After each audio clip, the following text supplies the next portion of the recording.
dealing with here. And we do have an explosion of thunderstorms here into Oklahoma. This is that second round we were talking about yesterday that is going to be dropping south and east as well. You can see that all of the red and the orange, very high cloud tops, very big storms. We could have winds 70 miles an hour, hail at least a quarter of an inch here in diameter, severe thunderstorm warnings, flash flood warnings with this line in this cluster that's basically riding down towards the Texas border and the border there with Arkansas as well. Zooming in a little bit closer, we do have one storm just off to the west of Shawnee. So if you're in Hurrah, McLeod, that's where you do have the severe thunderstorm warning, but it is headed towards Shawnee. I-40 is certainly a mess this morning. Norman, Oklahoma, where the Storm Prediction Center is located. They're the ones that put out all of the severe thunderstorm watches and tornado watches. We are under a flash flood watch because we have seen very heavy rainfall here over the last 6 hours, 3, maybe even 5 inches of rain for some of us, which is just too much. Now, this is quite a line. And look at the little spin we've got going on the northern edge of that. Little spin for us here. So a lot of energy in the atmosphere. Paris, you're under severe thunderstorm warning. That is Texas, Paris, Texas, as everything continues to slide south and east. And this bowing feature shows that we do have strong winds coming down from the thunderstorm and pushing everything out. So I do think winds are going to be the biggest issue as this crosses over into Texas, into Louisiana, making its way towards I-30 and Texarkana as well. As we go through tonight, we will see those storms also make their way all the way into Mississippi, as a matter of fact. And today, right into the center of the country, really from the Midwest to the south, we've got wind and hail threat. Those will be the major threats today as storms continue to fire off for us. Hail could be a little bit big here, maybe 2 inches in diameter, which is egg or lime-sized hail for you. But here is that complex that is going to spin its way southbound, and it's going to tap into plenty of moisture and plenty of lift. Remember, moist air is more buoyant than dry air. So you get all this lift, cools and condenses and rains out, and this is all just going to be tapping into that southerly flow and all the heat that we have, not to mention a little boundary, and that's all you need for these storms to develop. You can get them to ride right along those boundaries as we head throughout the day as well. So there's our first cluster that's coming south. See, it holds together pretty decently as we head all the way into the afternoon hours, sweeping into Mississippi, even Alabama, and then Oklahoma. We're not finished with it. We have yet more storms coming in, especially as we head into the evening hours for our Wednesday morning. Look, we are repeating what we're essentially seeing this morning. Another cluster is going to be dropping south for us here, and there's just loads of moisture and energy, and so that's going to pop everything off. Through tomorrow, there's that possibility of flash flooding, really from Oklahoma down into Shreveport. A lot of it will be localized, so be careful with that. Jordan. Well, we had some heavy rain yesterday. Convective system this morning that's going through Oklahoma and Texas. That's one piece of energy. And then what Felicia showed you, we have another piece of energy in, and that actually is stretching from the south to the Midwest. It's really kind of stretching from the Midwest to the south. And this was energy from the atmospheric river that came into the Northwest. So everything is connected. So as this energy moves east, not only is it going to be in the Midwest, but you can see some of that energy all the way down into the south. That's going to help kick off that second round of storms for Oklahoma City. All of this is going to keep progressing eastbound as we head throughout really the rest of the week. So through our Thursday morning, there is a large area of real estate that could see some flooding for us here. Tomorrow, thunderstorms, Flint, Detroit, Toledo, Erie, Cleveland. Notice that it's not a bright red, so we don't expect, you know, really intense storms, but you can still see some gusty winds and some hail out of this, and again, some localized flooding. It's just not a great day overall, but at least it's not going to be super severe. But we haven't been getting a break at all from any type of storms, it feels like, here into the Midwest. All of this is going to be pushing east, and we are going to see that energy make its way into the Northeast. So here is the overall forecast. Friday, bringing it to the East Coast, lingering, of course, into New England because we kind of jut out. And this shows us our forecast as we head into tomorrow. It's the center of the country.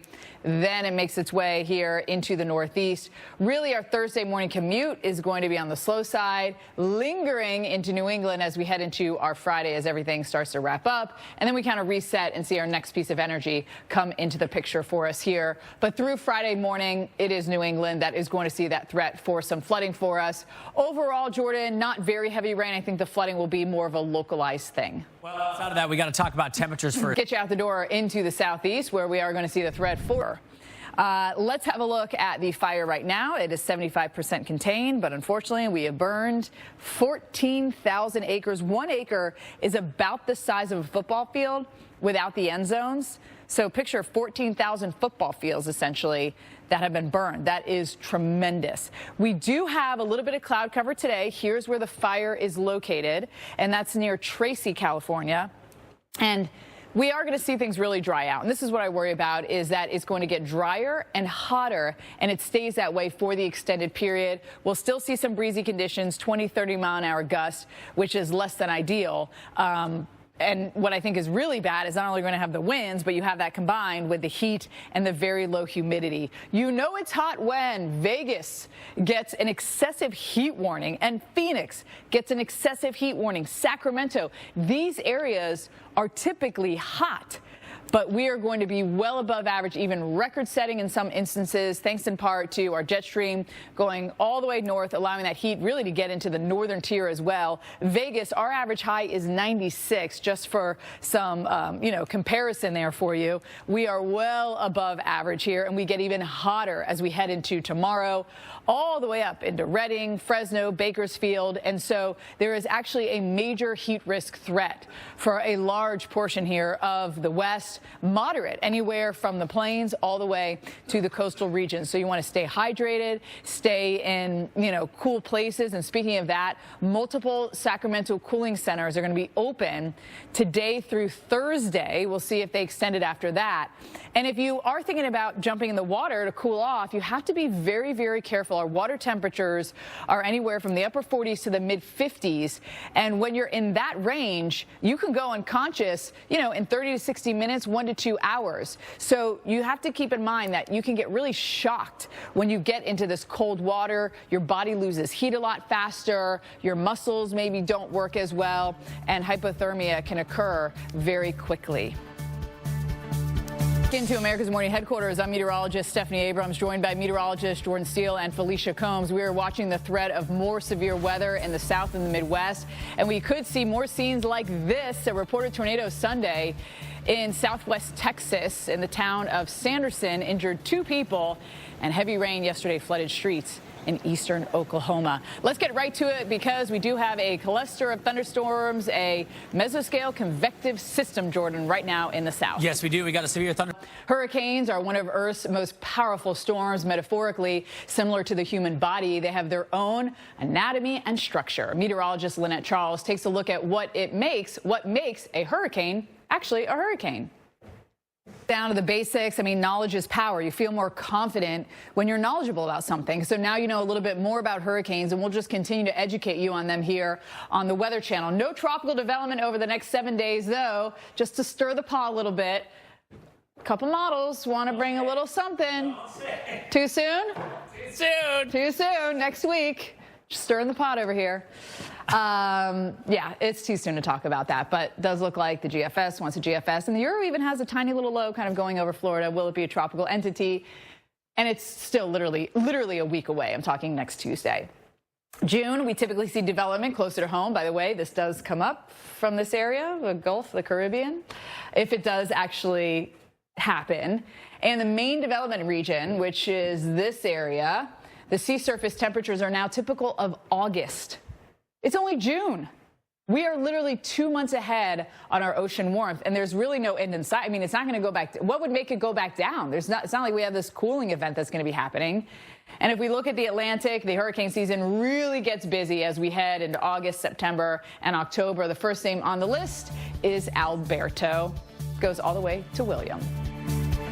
Convective system, basically this big cluster of thunderstorms, also a mesoscale convective vortex, a little spin in that as well, a lot of energy in the atmosphere essentially. And this is our first piece of energy, and then we have more energy that will be swinging in from the west, and that's going to kick off more storms as we head into tonight. Another player that we have is that we have a low-level jet this morning coming in energizing the system. You see that little spin right there? There's your mesoscale convective vortex. There's your spin right there. And again, that just is going to give you lift when you have any sort of low pressure, any sort of spin in the atmosphere. Very strong winds with this, severe thunderstorm warnings, flash flood warnings as well over towards McAllister. And we do have severe thunderstorm warning right on the border of Arkansas and Oklahoma. These winds now getting into Arkansas. They're about to get onto 30. If you know anyone that's riding along I-30, you might want to give them a heads up. They're about to get hit with this. It's going to make its way on into Texarkana. A lot of lightning like we saw in that video,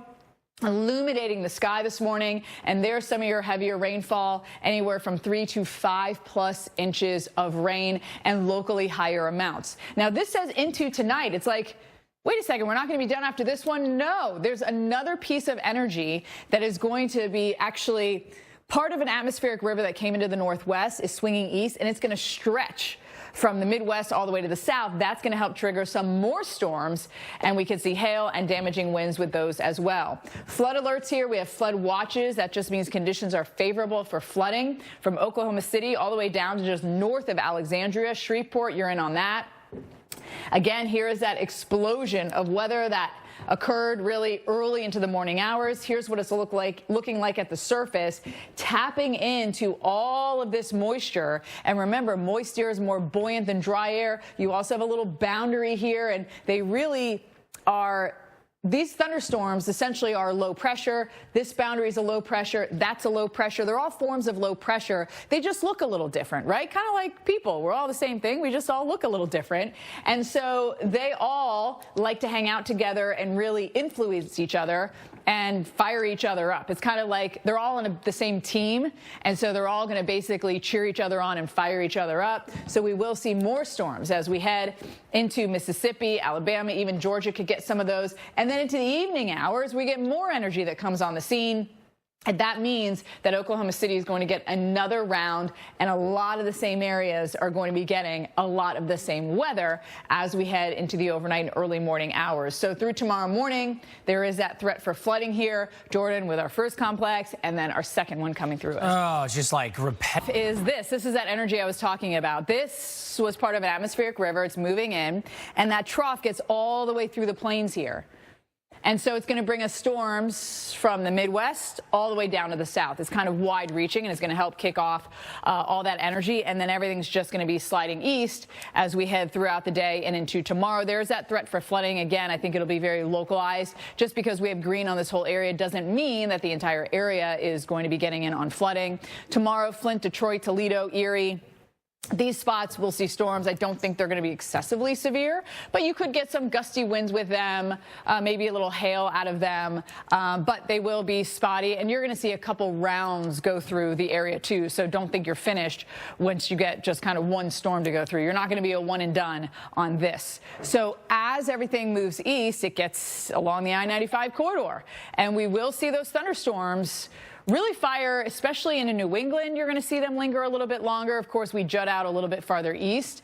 But Thursday morning, I'm trying to jump all the way to the weekend already. Thursday morning, we are going to see those showers here for us, and they will kind of linger into our Friday, at least into parts of New England. Otherwise, we dry out, and then we reset with another little piece of energy coming into the plains, a little blob there of rain. Through Friday morning, it is going to be basically New England where we'll see some of those heavier showers. Even in the south, too, Tennessee, Jordan, could see some heavy rain. Well, let's talk about only see one side of the moon because of the way that everything rotates.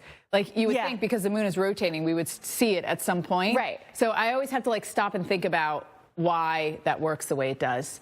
Anyhow, this hour of America's Morning Headquarters, it's just getting started. The burn scar lasts until October, so we got some big problems if this is a sign of what's to come here.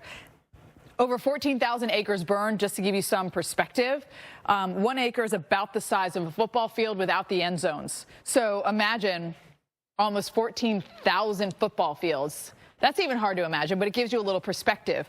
You can see where San Francisco is located. Here's where the Corral Fire is. And yes, we start off the day humid. That is very typical. But watch what happens as we get into the afternoon. We dry out. And the reason that we have higher relative humidity in the morning is because the temperature is lower and you have all that moisture. And then once the temperature rises up, you are going to see a lot less relative humidity. And that is just concerning here. And of course, we have the winds. Now, we're not expecting this fire, obviously, to get worse, but it's not great that it is windy, dry, and hot. Vegas, Phoenix, Tucson, Sacramento, all these areas that are typically hot have advisories posted. And you know it's hot when a city that's hot has an advisory, because usually they don't need an advisory. They're just used to it, right? Well, high pressure is going to build in, and that means that Las Vegas, our first 110 degrees, usually July 1st. The earliest is June 6th. Jordan, could we get that? Don't even, say it. You know, on the 5th, could we break that? So close. Possible. Welcome back to America's Morning Headquarters. I'm meteorologist Stephanie Abrams, joined by meteorologist Jordan Steele and Felicia Combs. We're watching the threat of more severe weather in the South and the Midwest, and we could see scenes like this yet again today. A reported tornado Sunday in the southwest Texas town of Sanderson injured 2 people.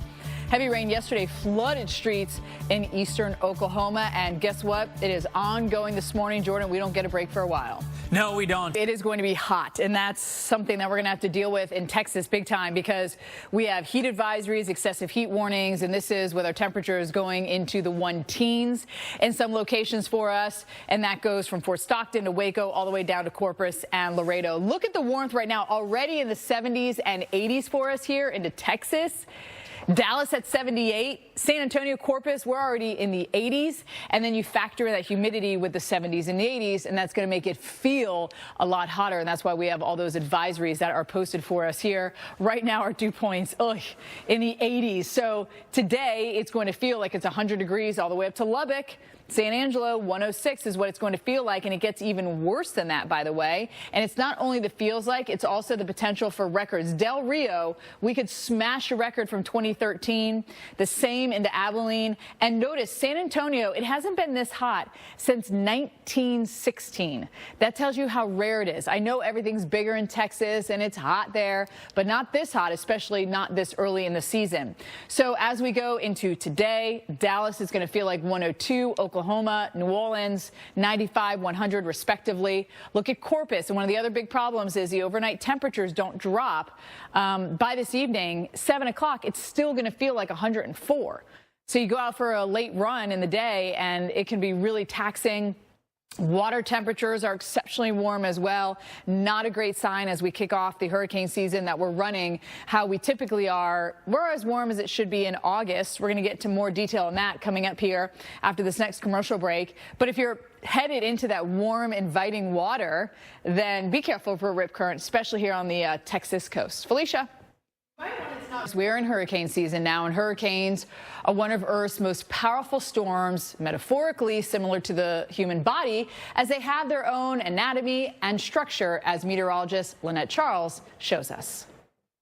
To get you prepared, get you educated, so you just feel confident in what's going on. When you're more educated, you're more knowledgeable, and you're more confident in whatever it is that you're learning about. Now, we're not expecting any tropical development over the next 7 days. Next week, the models are trying to hint at something, but we won't get too deep into that because it's literally a week away and so many things are going to change. We do have our starting point here in June. We typically see systems develop closer to home for us. And let me tell you, the main development region right here, our sea surface temperatures are now typical of August. And the sea surface temperature averaged over the North Atlantic has now been record warm for 15 consecutive months. It has been outrageously hot, and we're starting to see those models show us that La Nina is right around the corner here at the beginning of the hurricane season. We should switch into La Nina phase. First, we'll go through a neutral phase, then La Nina phase, and that means light winds over that excessively hot water. We're expecting a pretty active season. Late August into September and October, that's when we really peak out with activity. But with things as warm as they are, and the winds as calm as they are, we could start naming things sooner than later. Alberto is the first name on the G, and we have had an explosion. This has been a mesoscale convective system, essentially long-lived cluster of thunderstorms. Within that, we have a little spin, a little vortex, an MCV, mesoscale convective vortex. What does that mean for you? It means wind damage and it means heavy rain. And that's what we're seeing as this system has plowed into Texas and Arkansas as well. Right now along 30, we are seeing the heavy showers, and this thing's moving very quickly. Texarkana, Mount Pleasant, you're seeing the storms and a little bit of that rain and cloud covering getting back into Dallas, perhaps maybe into places like Flower Mound this morning. Mena, McAllister, Fort Smith, we have a flash flood warning there and a lot of lightning. If maybe the kids are out of school, you're trying to sleep in, Mother Nature has woken you up early, you're like, really? Is my one day to sleep in? There's where we have had some of the heavier showers over the past 6 hours, just south of I-40 there and northwest of McAllister. This is going to be moving all the way into places like Mississippi, and then we see more storms fire up as we head later in the day because we have this big trough that's going to be swinging in and spanning right through the center of the country. That's going to help kick off more hail and wind damage for us here into the south. Flood watches, they exist anywhere from I-40 down 49 here, just north of Alexandria, heading into Lufkin, Texas as well. That means conditions are favorable for flooding. We've already had a couple of flash flood warnings for us. This is our first piece of energy, and then we have our next trough that is pulling east, and that is going to give us storms all along the plains from the Midwest to the south and help kick off storms later tonight. This is our first cluster that's dropping down into plenty of moisture, plenty of lift. Essentially, thunderstorms are a tiny, tiny low pressure. This is a low pressure as well. It's just stretched out like you do with silly putty. And then obviously that is a low pressure. So they're all going to work together to keep this thing going as we head through the day. And we will get that daytime heating, and it is hot out there. That means you're going to get some of these storms. Low-level jet also giving us some winds here as we continue into the overnight. So these are really kind of energizing our system now. And then with our next piece of energy coming in, they'll get a little boost from that too. And watch as this cluster makes its way down towards Louisiana over into Mississippi. And you can see the storms here with our trough already starting into Kansas. And then you'll see them explode as we head into the evening hours here over Springfield and Oklahoma City. So a lot of the same areas are going to get hit again with another cluster of storms, and that's going to be dropping south, Jordan. So it's kind of rinse and repeat here through tomorrow afternoon. Yeah, we're going to see the same thing. And how the northern piece of it is going to bring a line of storms that'll be quite fierce in places like Minneapolis, and then it'll all eventually push east. So this trough, this is what it looks like at the surface, but it does extend all the way down to the south. It's all going to be moving east. So essentially from the Great Lakes to the south over the next couple of days, it is going to be unsettled.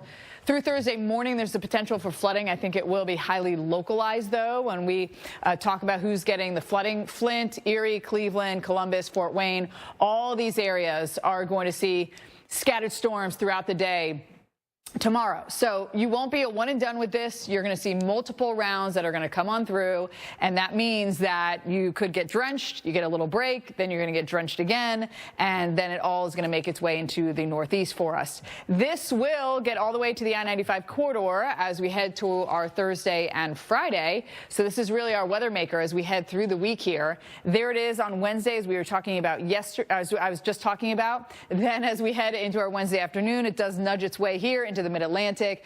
Thursday morning, a bit of a wet commute here, Massachusetts. I think it'll be more scattered as we look to the south, and then it hangs on and lingers into New England as we roll into our Friday. That's where we'll get the most rain and the highest potential for some of that flooding. Upstate New York on into Maine. Notice 1 to 2 inches, even 2 to 3 as we look a little bit farther south. And notice those dew points. You're going to feel it in the atmosphere. It's really amazing how that moisture makes such a huge difference.